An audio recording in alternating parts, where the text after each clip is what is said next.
Flash forward, it's 2024. We're a $5 or $6 billion publicly traded company, right? When we look to hire or attract good quality employees, we also want to retain them. To retain a good employee, I think goes deeper than just having good health insurance benefits. If you think about the role of HR, there really are probably three functions that they need to be doing. Okay. Welcome to the Westbound Podcast. My name is Matthias Oertzen, founder and managing director of the Oertzen Group. Each month, we bring you international business leaders to share their personal and professional journey in North America. Thank you for spending time with us. And now, let's get to it. Welcome to the Westbound Podcast, where we elevate the European business community. I'm particularly excited today to welcome our guests from Insperity, a professional employer organization. We'll be talking about all things related to employees. I think this is particularly valuable to companies from Europe coming to the United States as you try to deal with all your employee stuff. We're going to go into the details of all of that.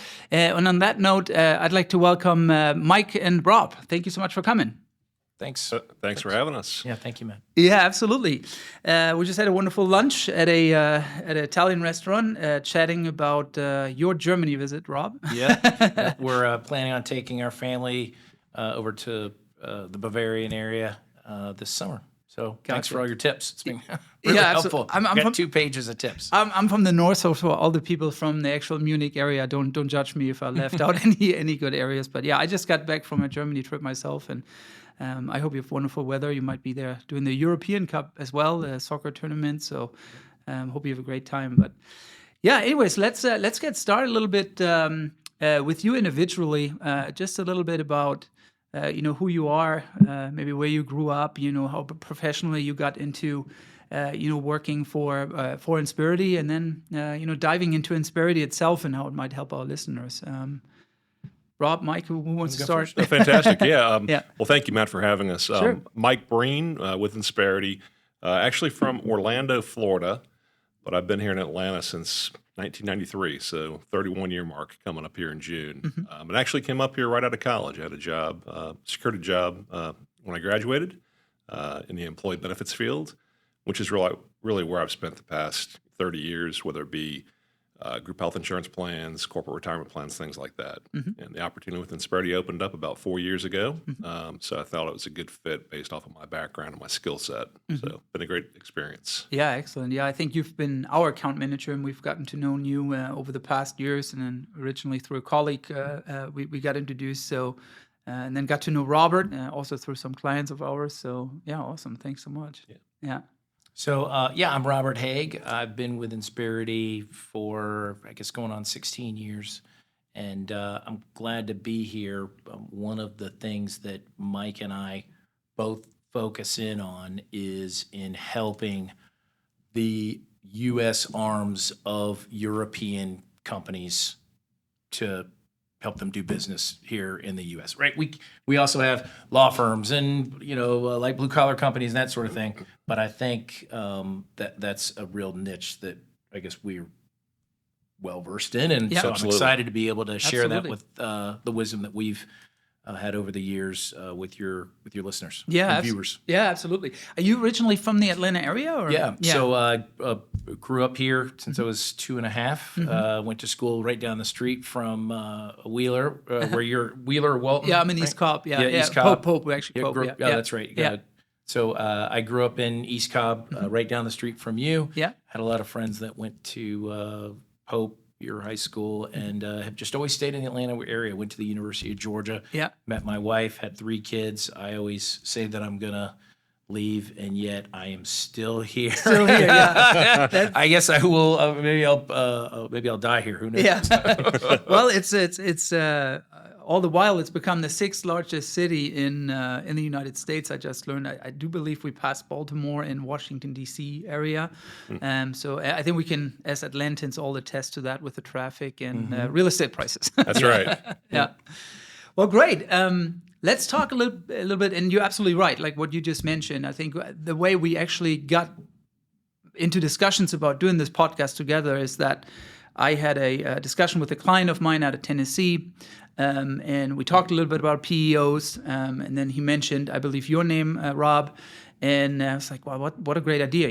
If this is a market entry company, they just entered the market, I want to say last year. Year and a half ago. Yeah, like that? definitely. Yeah. And then scaled up to, I want to say 6 employees maybe at this time. And so I just came back from a trip in Germany, consulting or having a seminar series, speaking to companies that are interested in coming to the United States, and making sure they look at all the pitfalls beforehand, right? Like hearing from a CPA, right? Hearing from a recruiter, hearing from an attorney, like preparing as much as you can.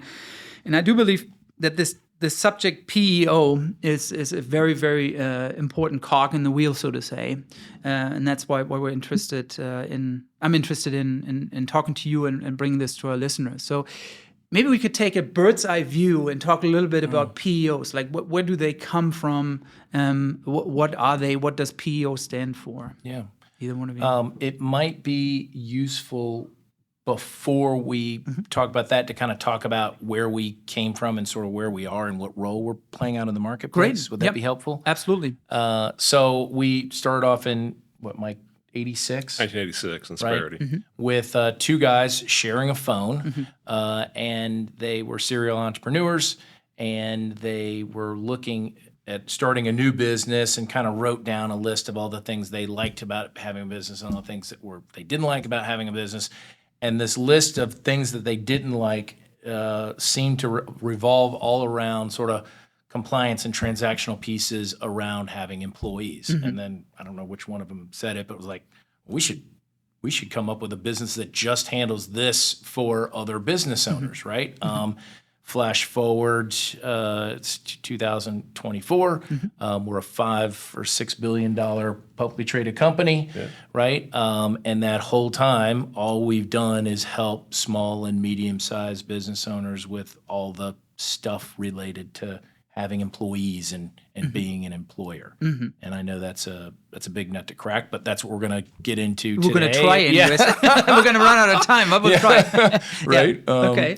Excellent. Yeah. So, unbelievable. What a story for 2 founders to build something that big. Yeah. I didn't even realize that, honestly. So, what need, you talked about the need that was served. What does a PEO stand for? Maybe you can explain that, Mike, or... Sure, it's a professional employer organization.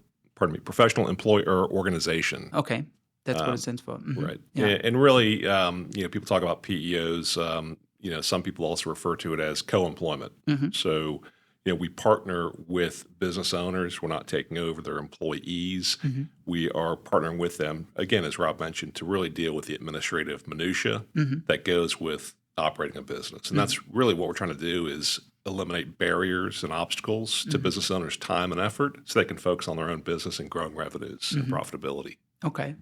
Yeah, and that really starts with, I don't know if it starts with that, but one part of that is payroll, for example, right? Like maybe we could go into the individual items that really are being covered by a PEO or your service offering. Yeah, I think, Mike's right. There's sort of 2 pieces to every facet of having employees. There's sort of the transactional piece, right? And then there's the strategic piece, right? So, and I'll give you an example.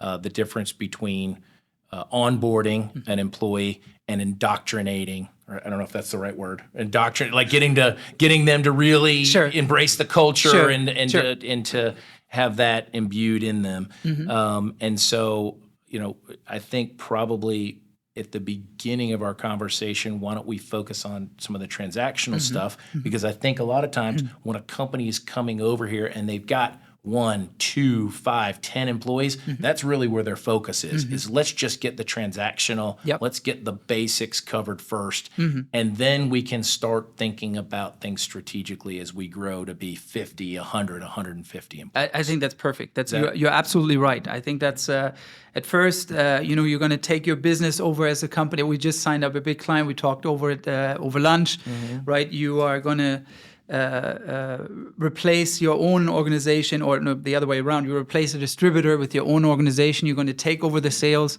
so there's going to be all kinds of interesting relationship issues with letting the distributor know we're not working with you anymore. Now you're onboarding all these employees. The last thing you're going to think about is culture, or you're going to have little amount of time thinking about it. Most of it is going to be very administrative. How do I get people paid? How do they turn in a PTO request? Like, where's my handbook? All this kind of thing. So I completely agree with you.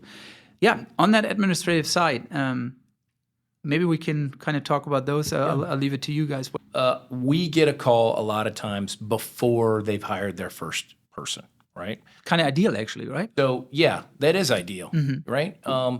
And so when we get a call, when they're thinking about bringing on their first employee, typically we're getting referred in by folks who already are maybe the very first person. So, right, hey, I'm going to call my lawyer to have a legal entity built. I'm going to call my recruiter to make sure that my first, figure out who my first employee should be and that sort of thing. Yeah, generally what we see is on the market entrance from Europe is you're going to call a CPA first because you need to figure out taxes, right? And then the second one would be, or at the same time, will be the attorney. How do I incorporate? Like what kind of business entity should I choose? And then you have the subsequent trades, I call them, which would be insurance. It's unfortunate, but they often get thought of later. So does recruiting, and maybe also all the employee stuff that we're talking about today. Yeah, right. Exactly. And so what happens is those first calls, as soon as you get outside of their depth, right? Your CPA firm, your lawyer, like, okay, I know this is where it starts to get complicated. You need to pull in a specialist, right? And that's when we typically will get the call. And what happens is there are some significant problems in having your first employee here. You've got to figure out how to pay them. That's probably the easiest thing. You've got to register for a state tax ID so that you can pay your employment taxes. You have to then pay those employment taxes. And there would be a state tax ID, I believe, for every state that you have an employee in. Right? That's exactly right. Right. So you have to provide workers' comp for that employee. But workers' compensation, which protects the employee from injury on the job, pays and then replaces wages. Right. And so there's a lot of components that need to get set up right off the bat. And without a solution like ours is in place, what happens is the folks who are setting up the company originally have to make a call to this provider and to this provider and to this state entity and to this other. And so they're making 6 or 7 different relationships. I think where we play a big role in this initial phase, if you will, of having an employee is they're just calling us. We're already set up to have employees in all 50 states, right? And so all we do is just add one more. And so everything is a light switch. We call it light switch on because it's all ready to go. Typically, we're talking about what it involves and what it costs. And then they say, great, I'm sold. I like this. But then nothing happens for a week, a month, 6 months, and then all of a sudden, Mike or I will get a call, and we're like, okay, Mike, we're ready to roll. We've hired our first. We're about to hire our first employee. Let's get this thing started. And I think you're right. I think having that conversation early on is helpful because then they have a path forward, and they haven't taken these initial steps to start putting things in place. They're like, okay, I know I don't need to worry about all that stuff. I'm just going to worry about marketing or hiring somebody or whatever. And then I just know Insperity is going to take care of all the different components of being an employer. Right. Yeah, because Mike, I'll ask you that. I think what also happens is if companies just start, they might end up getting workers' comp one place, payroll provider another place, name all the other things. How to turn in, like there's PTO submittal solutions. You buy something there. Before you know it, you have 6, 7 different vendors. Of course, healthcare, through a broker or something like that. Correct. 401k through guidelines or similar. And all of a sudden, you have 5, 6, 7 different vendors that you're dealing with, 5, 6 different software, user interfaces and logins that your employees deal with. And now it's a big mess and a lot of costs. That's correct. And so, again, one of the nice things that we bring to the table is the fact that we bring all that under one roof. So it's a single system, single sign-on, where employees can, enter their information the first day they're hired. They can make their benefit elections, things of that nature. So it really simplifies the process for the employer and also the employee. Some people refer to it as instant infrastructure. It's really plug and play. Sign up with us and, you're all set. We have everything taken care of for you. So, yeah, I have worked with a PEO in the past as well, as a user, and I found it extremely user friendly. Just being able to choose all the different things. But let's back up a little bit more. So we're talking payroll there. We talked about the tax IDs, individual by state, and then the big one is of course healthcare, right? Correct. Our clients are European. They're more social, democratic systems. So a lot of this is actually taken care of by the state through taxation. So you come here and it's a Wild West, right? And it's confusing too. It's Right. confusing. As Americans, we're confused by the different components of our healthcare system. What's a copay? What is an out-of-pocket maximum? What's the difference between a deductible? And I mean, it's really confusing for Americans. And so one of the things that Mike and I will try to do is educate them enough to where they feel empowered, but not educating them so much that they're tearing their hair out trying to understand all this stuff, right? And so a lot of times, we'll say, okay, do you want to get into the weeds on this, or do you want to just get an overview? 9 times out of 10, they just want an overview. Right. Okay, look, is this going to be covered? Do they get to go to the doctor? Is it going to be, right? And so we get to skip a lot of that education because, again, they've got bigger fish to fry than being bogged down with trying to understand our system. Yeah, absolutely. Yeah, I mean, profitable being one of them, right? Yeah, exactly. It's interesting because and correct me on the numbers if you have more accurate numbers, but from what I remember is that healthcare costs alone are supposed to, or in 2023, increased by about 4.5%. And are supposed to go up by another 6% this year. That's what, on average, people are looking at as far as their premiums. And small organizations in general, which as a market entrant, by definition, you're going to be small for just a little bit. Hopefully you'll grow leaps and bounds and be that next $100 million company. But by definition, you're going to grow small. You are specifically subject to these price increases as a small employer, since if you have an employee and let's say you have a premature birth, for example, right? Or in your employees, one of the employees gets a terrible health diagnosis, that requires medication for many, many years to come, or therapy or something like that. So you're specifically exposed as a small employer, right? Which is something that I believe through working through a PEO, you can spread that risk a little bit more across your services. Maybe you can talk about that a little bit more. So I'm going to throw this out, and you might completely disagree with me, but from my layman's understanding, the way it works on the healthcare side itself is you're really a purchasing organization for small to medium-sized companies. So they're bundled under one umbrella in PEO, and the PEO can then approach a healthcare provider like United Healthcare or Aetna or any of them.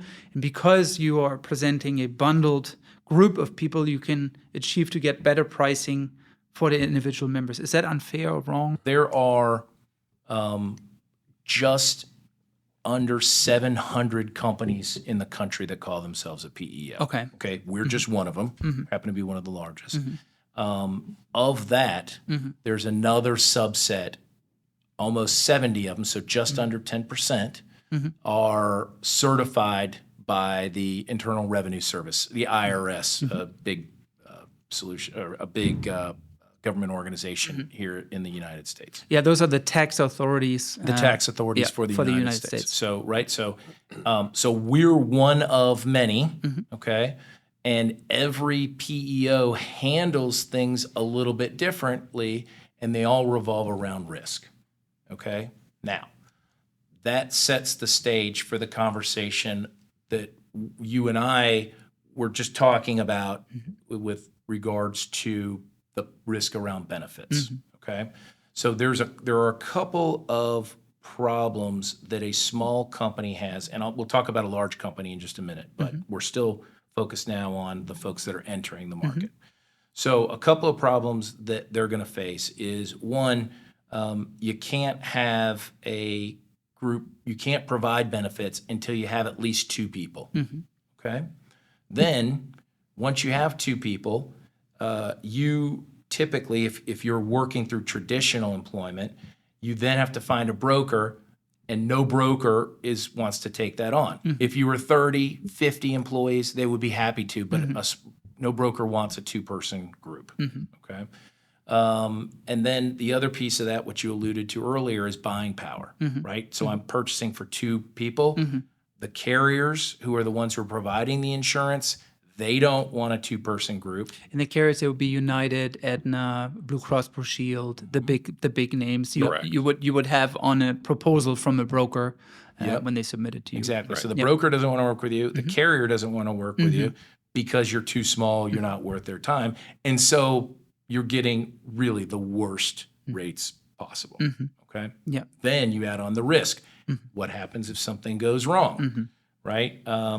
I would liken it to if you have 5 employees, 25 employees, when something goes wrong within your group, it's like throwing a cinder block in the bathtub. It's going to make a mess, but you'll survive. Okay? And so what happens is the way Insperity handles our group benefits is we're providing it already to, what, Mike, 300,000? In excess of 300,000. Right? And so what happens is we've already bought the benefits, and we're just adding these 2 people on. So you've got buying power. It's not unlike getting your oil changed at a AutoZone or some place like that versus going through and getting it done at Quickie Lube, right? So instead of paying retail for all of these commodities, right, what happens is you're going in there and, right, the oil change place pays 2 cents a quart for oil, right? They already own the equipment there. And so it's much more efficient and more effective to take it into some place that's all they do all day, every day is change oil. Yeah. Right? Yeah. So I always tell people, if you don't take anything else away, we're kind of like getting your oil changed at an oil change place instead of doing it in your own driveway. Okay. Yeah. That's a great analogy. Right. Yeah, absolutely. I think so. Yeah. No, excellent. Very good. Okay. Yeah. And so that's on the healthcare side. And then they have the ability through the software interface that we talked about earlier to actually have certain different tiers that are being offered, right? Is that correct? Correct, on the health insurance, yes. Yeah. And so, one of the things that you see is if you look at any given group of employees, typically speaking, they're going to have different needs. So a younger person, 25 years old, fresh out of college, is probably not going to need the same type of health insurance plan as a 60-year-old who's going to be using it more.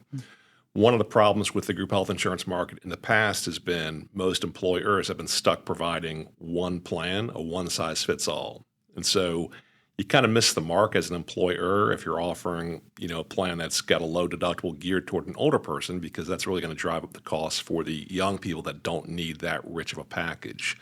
And so a nice thing about what we offer is you've got several different plans under our platform where employees can pick and choose what best meets their needs. High deductible plans for young people is what we typically see.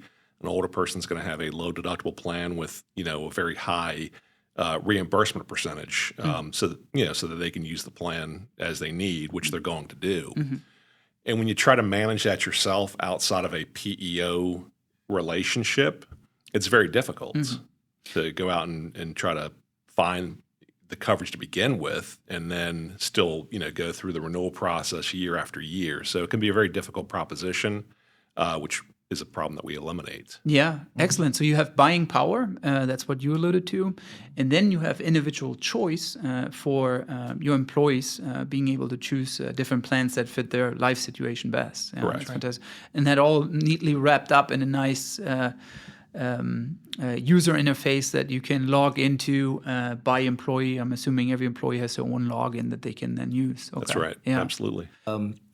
Something else that you had mentioned before when we talked about providing healthcare, if you're going to be hiring a U.S. employee to work for this foreign entity, right, they're going to have to leave their current employer, right? Maybe they work for Volkswagen. Maybe they work for some big company that has great benefits. As a small employer, typically you can't put together the type of benefits package that you would really need in order to convince somebody to leave their job. To attract that talent, yeah, for sure. Right, Yeah. exactly. But one of the things that I hear all the time is people will say, well, I can convince Sarah to come and work for me, right? She's going to be on the ground floor. This is a great opportunity. She'll have lots of chances to travel. But then she has to turn around to her spouse and say, honey, I'm leaving nice, big, cushy job at big company to go work. Well, honey, this sounds risky. Yeah. Do they even have a retirement plan? Yes, dear, they have. Well, do they have medical benefits? Yes, dear. How about short and long-term disability and an education reimbursement and blah, blah, blah, blah, blah. Yes, dear, yes, dear, yes, dear, yes, dear. And so a lot of times business owners will joke, I can convince the employee, but the benefits are there to convince the spouse that this is an okay move.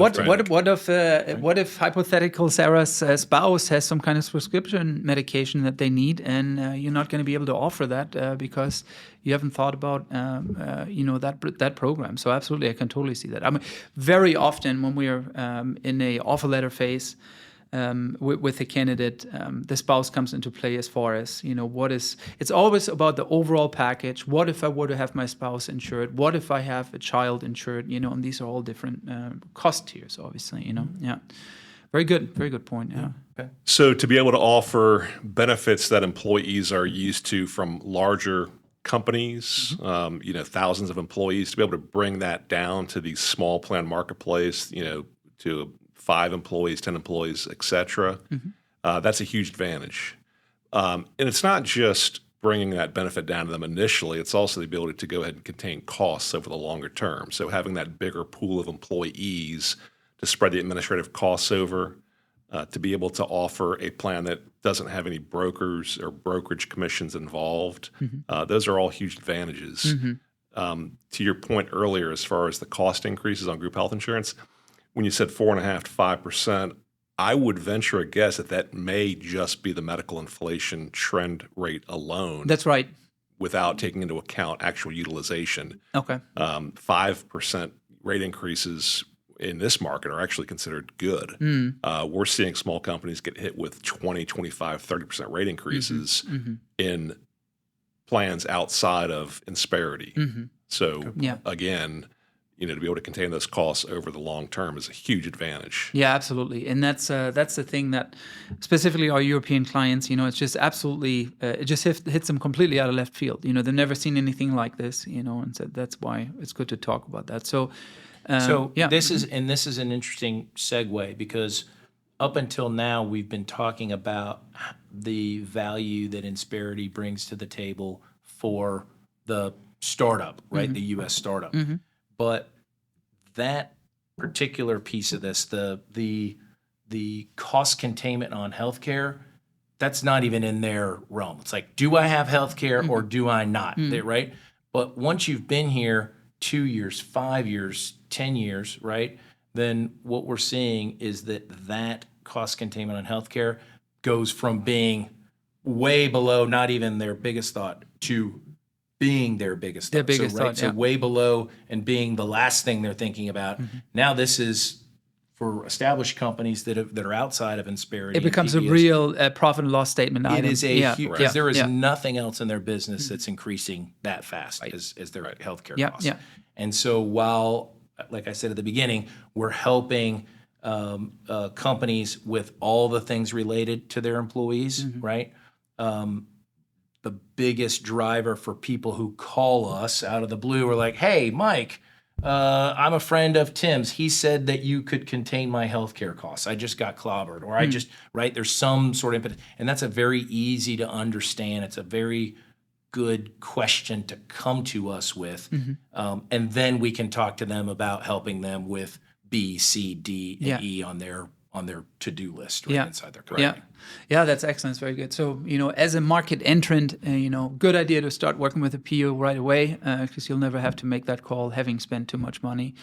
Before we move on to the bigger companies and eventually also the organizational part and not the administrative part, I'd like to kind of talk about the individual items. So we talked about the payroll. So that's one, huge help, right? I mean, you got to get people paid. It's as simple as that, and that's one thing you offer.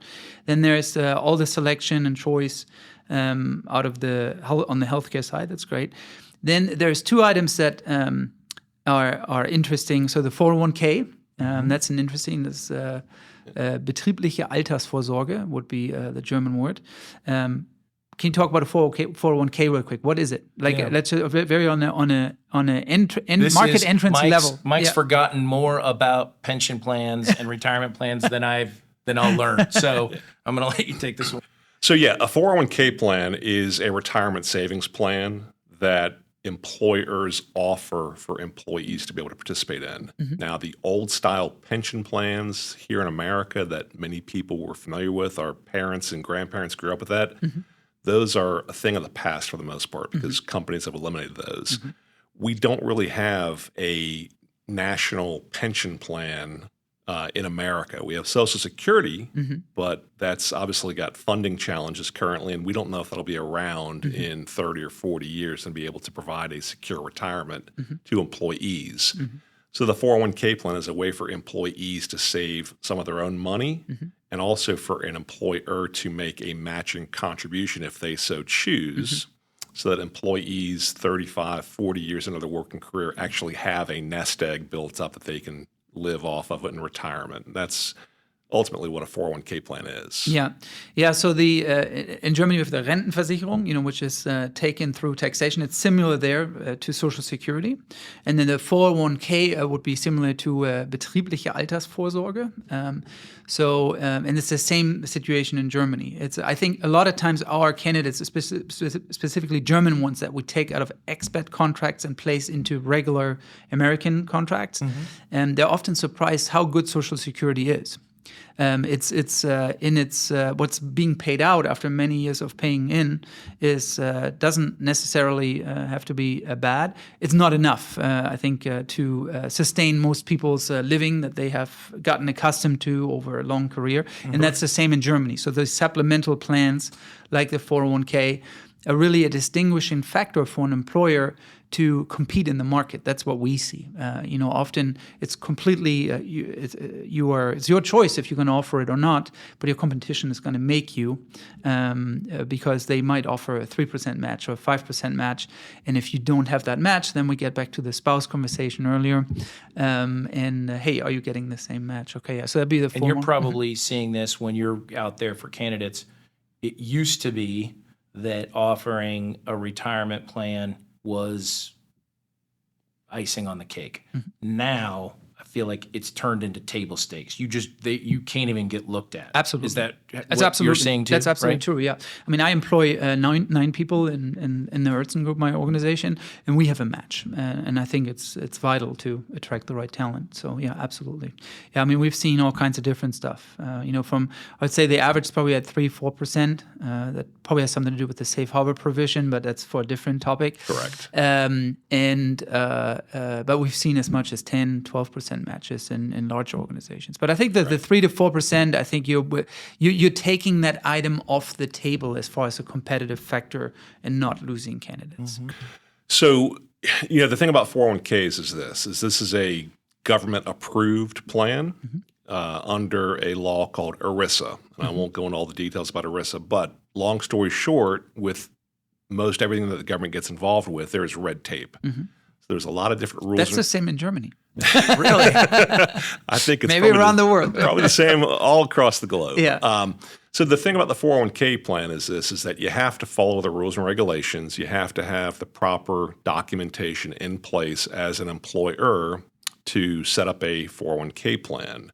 All that costs money, but even more than that is the cumbersome aspect of following the rules and regulations on an annual basis and submitting the 401k tax return at the end of the year to the government. And so if you're a small business and you're setting this up on your own, if you don't follow the rules to a T, if you discriminate against an employee incorrectly, then you open yourself up to Department of Labor fines, audits, and things of that nature, which really cause you a lot of stress, a lot of trouble, a lot of time, and also a lot of money in fines. Yeah. And so when you actually are able to join a larger 401k plan as a small business, to have all that paperwork taken off your plate and not have to worry about all the rules and regulations being followed every year and everything's being done correctly, that really saves businesses quite a bit of time and a lot of stress. I can give you a good example out of our own. It turned out okay because we caught it early enough. But like, think about a small business starting out. You're most likely going to work with a CPA for your bookkeeping. Most likely you don't have someone on staff. You're probably going to use a CPA. And then let's say you use one of these third-party options to facilitate a 401k, not a TriNet, and you have an employee change their contributions. They say I would now like to pay 10% of my income, on a monthly basis. Okay. Well, if these contribution changes don't get communicated by the third-party vendor to your CPA, you all of a sudden have the third-party vendor reporting withholdings or not withholding, depending on if you raised them or lowered them, whereas the CPA is not changing anything on the actual paycheck, right? So you can get in all kinds of compliance issues with the authorities, and you might have to make equalizing payments. So it's absolutely, so having payroll and 401k under one roof, so to say, I think it's very, very beneficial for us. It just peace of mind, right? Let's focus on revenue, focus on hiring more people, and not on the administrative part. Maybe, I think, again, if you're a startup, I don't know that this is even going to occur to you, but for our companies that are 50, 500 employees, whatever that might be, there are the way that Insperity handles our 401k is different than every other PEO, every other company that does what we do. And it's because everything is done in-house. So when we talk about the costs associated with a 401k, it's not just, we have this buying power. We literally cannot make any money off the 401k, and so it's given to them at cost. Oh, so it's a pass-through, really? It's a pass-through, okay. Right? Yeah. And that's, the way, even though you said it's a government construct, all of these 401ks are provided by private companies, and those private companies have to make money in order to stay in business. This is just a pass-through for us. We do it at cost because we know that it creates a more sticky relationship. We know that it provides value to our clients. So we're the only company that doesn't make any money off the 401k. Excellent. Okay. Right. And then maybe to wrap up the 401k subject, so to our listeners, within a 401k, no matter whom you get it through, you usually have investment options, where you want your market to be. I'm assuming there's customizability. Is that a word? There is. Yeah. Well, so the nice thing is we being Insperity, we've actually gone out and we've contracted with different investment companies. And so it's a multi-fund family approach. We're trying to cover all the asset class categories effectively. And most importantly, we're trying to make sure that not only are the funds very good, but they're cost effective from an investment management fee standpoint. So index funds, ETFs, things of that nature. Yeah. Okay. Right. And so, being able to lower the management costs because of our buying power, again, that's passed through. The benefits pass through to the employee or the participant in the plan through lower investment performance. Through lower investment management fees, which directly impacts the performance. Okay, yeah. So we have payroll taken care of. We have an option and risk mitigation on the healthcare side, and on the workers' comp side. On the workers' comp side. Now, again, this is for a company that's just starting out here. It's your salespeople, your CEO, A sales meeting, a company meeting. Right. You have everybody come in on a flight or by car. Someone gets injured. Right. But the risk of injury is fairly low at the beginning, and the costs associated with workers' comp are low at the beginning. But as you know from working with our clients that have been here a while, they're more established. once you get past those first few employees and you are making car parts or you're building something, well, now all of a sudden the costs for workers' comp get higher, the risks get higher. We're attacking that from two components. One is, again, we cannot make any money off the workers' comp. And so you're seeing, call it a 10% discount on workers' comp, but also that cinder block in the bathtub, right? We have clients who have come to us because they've had so many injuries that it's preventing them from gaining the contracts that they want. Oh, really? Okay. Because their experience modifier says, hey, this is a risky business compared to other like businesses. Well, not only are the costs out of control, but also they're coming to us to reduce their experience mod so that they can go after the contracts. That's very interesting to our client. We do a lot of work in greenfield work, and so large manufacturing plants, end up having 200, 300, sometimes 600, 700 people, and always some kind of manufacturing that involves either melting something or fire or welding or chemical bath. You can imagine the horrific things that could happen. So workers' comp, okay. If I could interject Yeah, on the workers' please. comp also, but in addition to just, obviously trying to get competitive rates up front, that's a benefit. But again, what are we doing long term with the employer to help minimize the accidents that they have on site? And so when we bring additional services to the table, for example, our safety specialist who will work with an employer on site at So the you work with employer's the office. EHS responsibility person in a plant, for example. Right. And so when our safety specialist interfaces with the client at the client's work site, that person's bringing a lot of experience and value to the table, offering suggestions on how they can make their workplace a safer environment, additional trainings that we're going to do with our safety specialists on behalf of the employer for the employees. So if we can long-term help minimize the injuries on the job site, Get them to work faster, right? Because if they're injured, and then we've created a back to work plan that gets them from, well, we used to lift boxes, but you hurt your back, but you can still work in the postal office, right? Packing stuff up without lifting, right? Return to work programs are a big piece of that. certainly that's one of them, and hopefully prevent them from getting injured to begin with. And then also, working with the employer. Unfortunately, one of the other things with workers' comp is there are false claims here stateside. And so with our services, working with an employer to try to minimize and vet out any potential false claims, everything that we can do to try to help insulate the employer from risk, protect their employees' health and well-being, all that's going to translate into a better workplace, which is going to help the employer long-term, again, to run better, grow faster, make more money, drive revenues higher, drive profitability higher. Yeah. So, Yeah. That's kind of it's interesting because when we talk about transactional components of HR and strategic components of HR, right? It's almost like every piece of this we talked about It's connected to the other. onboarding Yeah. and versus indoctrination. And this is a good example where there's a lot of companies in the PEO space, they will handle the transaction. Great, you get some buying power on workers' comp.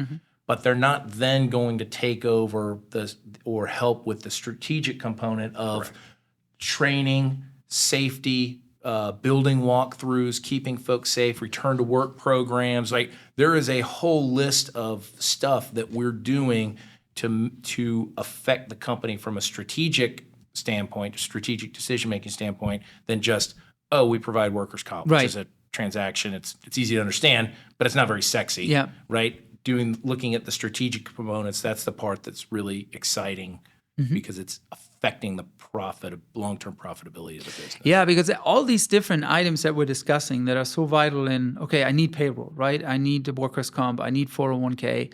I think the other part of that is that you have this backbone, this huge organization in the past, right, where your subscribers to the service, they can, do you call them subscribers? What do you call them? Customers? Clients, Yeah. okay.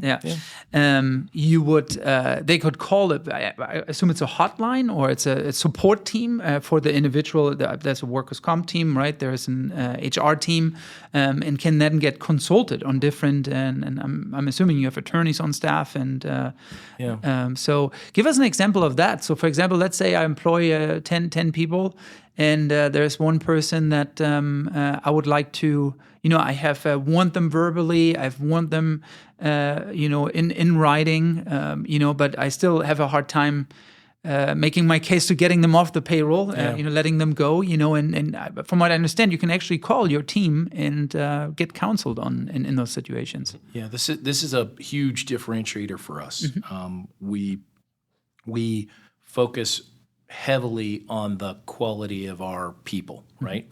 And what we've done is internally we've created a center of excellence for everything. Like if I sat here, we would run out of time. There's everything, right? Anything you could possibly imagine, there's a center of excellence for it. And then what happens is you as the client, you don't have to know, geez, who's on the compensation team? Who's going to help me with terminations? Who's going to help me with my handbook? You don't need to know all of that stuff. You have a client liaison that's assigned to your account, right? It's Jenny, and she is your person. She's supported by a team. And then it's their responsibility to go and get that from these different specialists, right, that are working to support him or her on the front lines. So you have two, when you're a small company, you have 2 points of contact. You have your payroll specialist, it's a named person working within a small team, right? So if they're out on maternity leave or they've gone out to lunch, right, you can still dial 0 and get the rest of the team, right? And then your HR specialist. Now, once a company gets to be, say, 30 to maybe 100 employees, right, then they're going to have a client liaison added to that mix, a performance specialist added to that mix. And then once a company gets over 150 employees, that's our middle market space, the team broadens a little bit more, right? Because they just need more of those strategic services. They're really thinking about culture and have a lot of HR projects. And then once they're over 1,000 employees, the team expands a little bit more because that's our enterprise solution. So it really, we always say, if it's, 5 employees, right, to 1,005 maybe, but the way we've structured the team is unique to that size because you know this, right? Yeah. When you're 15 employees, you don't need all the stuff that somebody that's 500 Absolutely employees, not, yeah. right? It's Yeah. mostly Small transactional. elementary questions, yeah. Exactly. Hey, I need employment agreements. I need a handbook. I just hired somebody in Ohio. What do I need to know, right? It's that sort of, protect the baby, right? Risk mitigation, and some real basic HR stuff. As they grow bigger, right? Well, I've never done a smoking cessation program or a wellness program, or how do I link? What's a smoking succession program? A smoking cessation. So quitting smoking. Gotcha. So an internal program to help your people rid themselves. Correct. Interesting. Okay. So, but that's just an example of one of the dozens and dozens of projects. I wonder if that would work in Europe. I was just back. I told you last week, right? And I just noticed how many more people are smoking. It's just part of life, I guess. Yeah. So, okay, good, interesting. That's very good. Yeah. We would call this in Germany rundum sorglos Paket. It's a package that really takes care of pretty much everything, really. Before we on the strategy side, we want to talk a little bit more about that. I wanted to also talk about long-term disability, short-term disability. Could you guys explain that a little bit? Because I think those are Zusatzversicherungen, I think would be the German word, that an employer can offer. And we see this more and more as well. That really is supposed to be part of a benefits package in an offer letter because it covers a gap in insurance. But I'll let you talk about it. Again, to your point, this is a voluntary benefit. An employer does not have to offer that here in America. If they would like to, and again, the strategy being to attract and retain high-quality employees, we already have the long-term and short-term disability plans in place. And so the way that we handle it is we let the employer tell us if they want that benefit or not. If they do want it, we can go ahead and add it. It really helps, again, from a recruitment standpoint. Most big companies, again, the Fortune 500 level companies that small businesses compete against for talent, most of them are offering a benefit in that realm.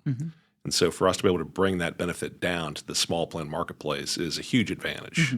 So we can do it on an as-needed basis. If an employer does not want that for one reason or another, certainly we can carve that out. Yeah, and so from what I understand, it's you have at some point you have there are certain gaps, right? 30, 60, 90 days where that you're covering with those. In case of inability to work, right? Correct. And so, yes, obviously the benefit is if somebody becomes disabled and they cannot work, the short-term disability would pick up after a certain length of time. And it varies from policy to policy, but it's typically going to be a couple weeks of being out of work before the insurance kicks in. Once the insurance kicks in, the short-term component of it, that may last for 6 to 12 months, again, depending on the policy provisions. And then the long-term disability would pick up thereafter if the injured person was still unable to work. And that long-term disability could go for, possibly could go for years or decades, theoretically, depending on how badly the person is injured. And so again, for us to be able to offer that to our clients is just one additional advantage that we bring to the table. Yeah, I think this is really interesting to many of our European clients, because we are used coming out of social democracies, and it's more of there's still the social contract between the employer and employee, although that's also fast changing, is maybe still a bit more alive than it is here. Maybe. I'm going to say maybe. I think they seem to be moving closer together. Yes, absolutely, absolutely. Yeah, it's definitely the case.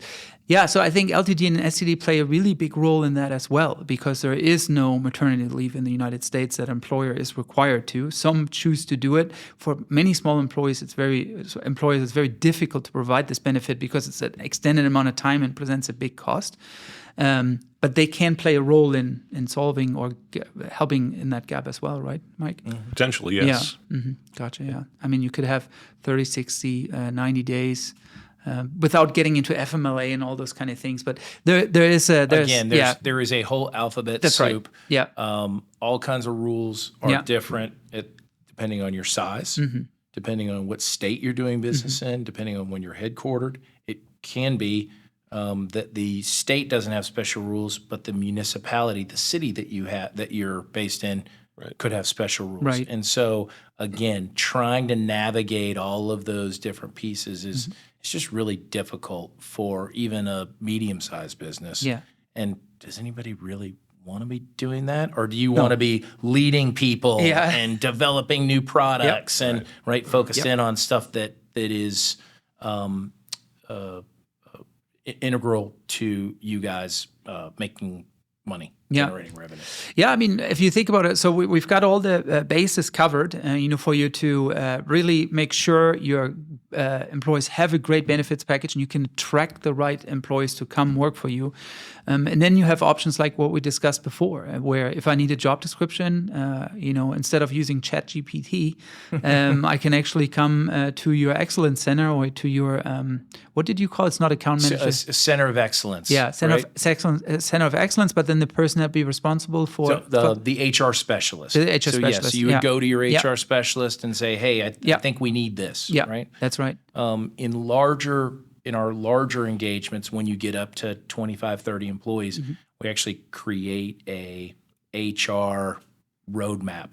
Right. Here are the projects that we're going to tackle first month, first quarter, second quarter, third quarter, and then we work with our clients to attack those projects. I love that. So that's the strategic piece, going into really working with leadership on helping you plan and setting your company up right, which is all going to be employee retention. I always tell my clients, there's hire and fire, right, and at will employment, right? So often there's this misconception in Germany specifically that, to get rid of someone is going to be quite easy. It is, but it's not. Yeah, you got to do very good documentation. You Right. cannot violate discriminatory law, and it just has to be very. The idea should really be to continue to enable the employee to do their job according to the job description. And if this person is not able to do that, whatever it might be, punctuality, capability, then to document that well, and then you free and clear and can go. Otherwise, that is something that surprises many European companies. You can open the door quite quickly for a lawsuit, and this is a lawsuit-happy society. That's correct.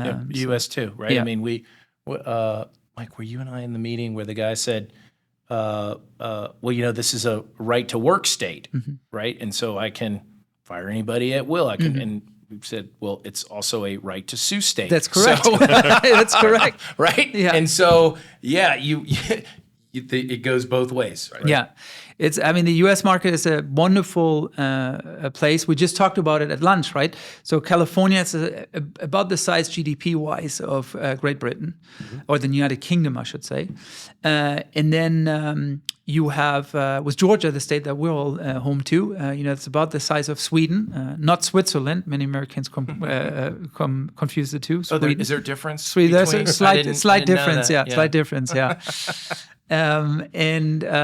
One speaks German or partly German, the other one doesn't. That would be one of the differences. But anyways, and then I think it was Illinois. It's the size about of Austria. So it's just an incredibly large country, and there's lots of opportunities. But there is these unique things that you really got to be thinking of. Yeah.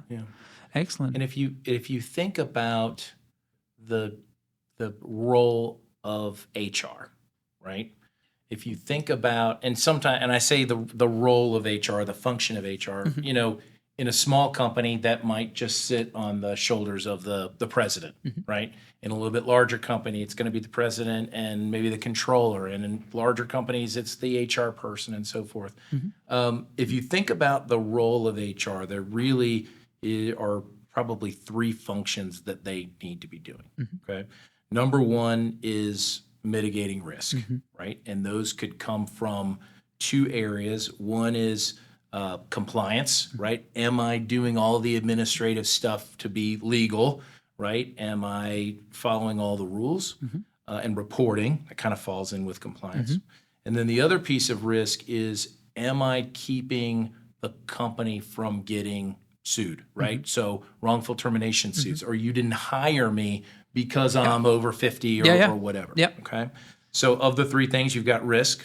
The other piece is cost containment, right? We've talked a little bit about how how we're containing costs on the medical side, but it can also be containing costs on workers' comp. It could be, right? And so there's a lot of areas of cost that, because no one either has the levers to pull or they don't know what levers to pull, that's an area where typically HR functions fall short within a company. And then the third piece, I think it's the most important, is they've got to drive business results, right? Even in a nonprofit, it's like drive the mission, right? Sure. We talk about that. And so what are the business results? It's different for everybody, right? I mean, am I here to expand market share? Am I here to grow more profits? Am I here, right? Whatever that mission is, HR should be driving that, because it's the employees that are going to be driving that goal. It's not just the president. The president, three other people. For many of our clients, manufacturing is simply reduce turnover. Just make sure we keep the people. You know, they have so much turnover, and that's the mission to do. Absolutely. Yeah. And so making sure that, and so I think those, risk mitigation, cost containment, and driving business results. When we're talking to a business owner, those are the areas that we focus on, because typically, if they're being honest with themselves, they're not doing everything they could be doing in those three areas. And I'm sorry, if I could interject. So, we've talked about risk that an employer has when they want to possibly terminate a underperforming employee. But keep in mind also, this isn't risk just at the federal level, but also at the state level. And so the regulations and rules here in America vary from one state to another. Yeah, that's a really good point. So there's 48 contiguous states for our listeners. The other two you're most likely not going to do business in, but some may. I hope to have a client on Hawaii or in Hawaii soon. But each one of these states has very different laws. That's the union, of the states, Right. and that's really something to be thought of. While California in the Northeast might be a little bit closer to what we're used to, specifically on environmental regulation and stuff like that, California kind of leads the way usually. For no matter what you think about that.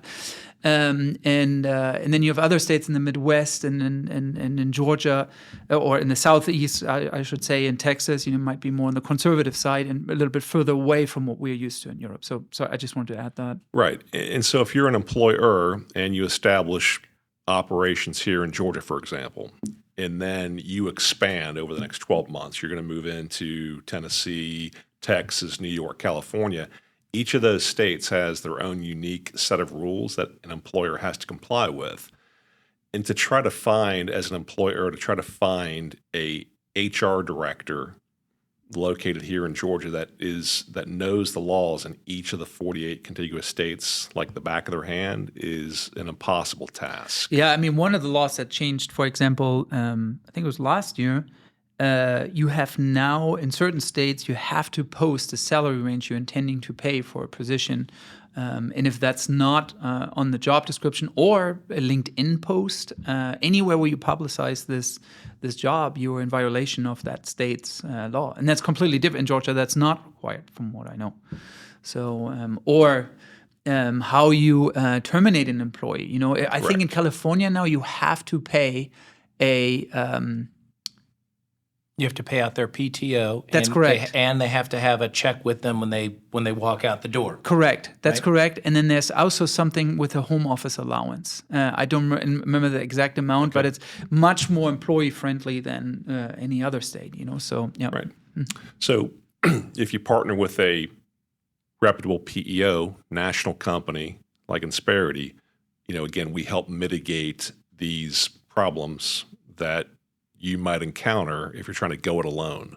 And so again, huge advantage, reduce risk and contain costs, quite frankly. Yeah, absolutely. Yeah.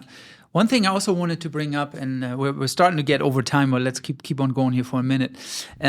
What's very different in the US, and many of our European clients find, is the whole handbook thing. Yeah. So in Germany, we have all the law. And then there's employee agreements. So what we see in our practice as executive recruiters, we see employee agreements on the executive side, because there's more things that need to be handled.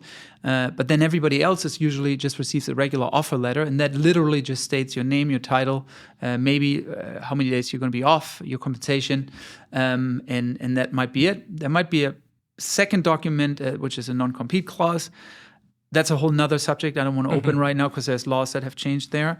But that could be a second. But then everything else would be handled in the handbook. For example, how is per diem handled, right? Or how do we go about company cars or internet use policy? That's right. The list goes on Right. and on and on. Yeah. So that's also how can a PO help there? So that handbook really needs to be a living document. It really does need to be updated more. We go into companies all the time like, oh, when's the last time you did your handbook? Well, it's been with our lawyer for probably 2 years now. Well, the minute you handed it to your lawyer, it's probably out of date, right? I think one of the things that we do really well is telling you what should be in your handbook and then what should not be in your handbook, right? Omissions are a real thing. And then also making sure, because we have software that basically, picture this, I don't have this in my handbook because it only pertains to Ohio employees. I hired somebody in Ohio. Our system is smart enough to know, okay, they have an employee in Ohio. We are now going to insert the Ohio verbiage onto page 34 of its handbook. And so it's constantly being updated, constantly being updated. And I think that's critical. You can't do that without machines doing it for you. Right? No, absolutely. And then another part there is like this analysis paralysis. I see this all the time. Like you just mentioned, my handbook has been with an employer for a year. Yeah. And then we'll look this and look this, look that. I mean, everyone wants to have an idea on this and this. And Yeah. maybe people have done it once or twice. Yeah. The handbook team, again, this is all they do all day, every day. And so they just knock them out. And there's a standard version that you can begin with. That's I think more my message is like in that what you could provide this through a PEO. You have this document, you start with it, and if other things come up, that has happened in our business. We have a flex policy, for example, because all our employees are European, so I want them to be able to see their families, so let's say they take 2 weeks of PTO, then they can take another 2 weeks and work out of Europe. We can do that in our job. And so they work during the day, and then they have the evenings and the mornings still with their family, So that's something that we and to the handbook, and there's been other things, as problems arose, to be honest with you. And so it's great to have a standard version that you can kind of start off with, yeah. Do you guys? I mean, there's so much to cover. We could talk. One thing I wanted to say about as well is from a user standpoint, what I really enjoyed is there's this user interface. It also comes with a nice app from what I remember. So you have the ability to turn in, PTO requests. Look at the entire benefits package. It's all there. It's your own user account. Another thing we haven't talked about is W-2s. So this would be Lohnsteuer Jahresabrechnung. So this document gets published to you, through the software portal. You have it in due time to be able to go to your CPA and do your tax return by April 15th, right? Mm-hmm. Yeah. Yep, that's right. And so it's just all from an employer standpoint, a very user-friendly system to use. From employee user-friendly system to use, and I like to call it you shut down a lot of chatter. Mm-hmm. There's all these questions like, why is it not like this? Why is it not? What's going on with this? Why is he doing this? Why is this doing this? I went to buy a car and now I need my pay stub. Yeah. Go ahead, download it. That's you do that. Yes. I've got a company to run. I don't have time to do your pay stubs, right? So from what I remember, even if you do a request to do a mortgage, the employee verifications, all those kind of things, there's just little involved from the business owner to actually run the business. And I think it's more clean and more sanitary for the employees because they know what to expect, they know where to find all the information, and they have it under their own user login. Yeah. When you talk about everything being under one roof, there's something else I want to talk about briefly because I know we're getting out of time, but one of the values that we bring to the table for both startups and companies that have been here for a while is the ability for unified billing. Okay, so one of the things, if you are a company that's 2 people, 102 people, typically what happens is you have all of these vendors. I'm going to get the workers' comp invoice at the beginning of the year. I'm going to pay it. Well, I'm not going to use that at the beginning of the year. I'm going to use it a little bit every day, right? I got my healthcare bill. It's going to come at the beginning of the month previous, and I've got to pay for it ahead of time. And I'm hoping that I'm going to get the money back from the employees for their portion of that. And so there's all of these different invoices and all these different outlays. What we've done, and it's sort of a byproduct of what we do, but it's critically important, is because of all of those costs with the employees, what we do is we bill it in arrears after use in real time. So if you pay on the 15th, we look back and we say, okay, how many days of healthcare did you use? How many days of workers' comp? How many days of taxes? How many days of... And so what happens is, from a cash flow perspective, they're able to use it afterwards, and there's no reconciliation. There's no parsing out of the healthcare invoice. Oh, this belongs to Jimmy. He left 2 years or 2 months ago. This belongs to...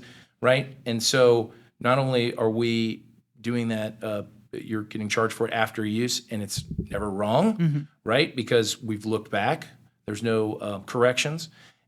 It also allows you to get at the fully loaded labor hour of your employees. So again, a startup probably doesn't care. It's all salespeople, but right, once you start doing job costing, right, or breaking down the roles in breaking down your folks into different departments, now all of a sudden you can get at the fully loaded cost of your labor, right? So your direct labor costs are right there in black and white, and you know what it is down to the penny. What's nice about a startup is in the quoting process, we do that at the beginning. So we say, hey, here's your hiring plan. Here's the money you're going to need in September when you hire your first employee. through October, and you're going to hire the second employee, and we can actually build out what their OpEx is month after month based on their hiring and what the fully loaded costs are there. So it's just really cool. The finance people geek out about it. Yeah. And so I kind of geek out about We it. we have a lot of CFOs listening, so I completely get it. I think what has become abundantly clear in this episode is that this is a really comprehensive system that can provide solutions really for a variety of problems. Like it sounds to me like you can really come with different sets of problems into a PEO and you can provide a solution. Correct. I hope to our listeners that we did a good job of scratching this subject, and maybe we can do it again and go into more detail on any one of the subjects. And yeah, I think this has been a really good conversation. Thank you so much for coming out. Thanks for I think having we've us. done a good job of giving everybody a general overview. I think anybody interested in a PEO really you can come with a lot of different or problems from different areas of what we discussed, and the PEO might be the right solution to you. Please reach out directly to Rob or to Mike, or you can reach out to us and we pass you on. Is there any things you would like to promote, Rob? Yeah, absolutely. Yeah. So our CEO, Paul Servati, wrote a book called Take Care of Your People, and it's got 12 chapters covering all these different aspects. We can put a link in the header or down at the bottom of the video, whatever we call it. And if yeah. somebody wants to reach out, we'll send them one of these. Yeah. And then here, it's for you. Excellent. You can use it yourself. Yeah, perfect. That sounds great. Well, thank you so much. I appreciate Close it. up of Here we go. having It's, so our viewers can see it as well. Please reach out and we'll send one to you. And I really appreciate it, gentlemen. Looking forward to our next discussion. Thank you, Matt. We appreciate Thanks, it. man. Thank you. Cheers.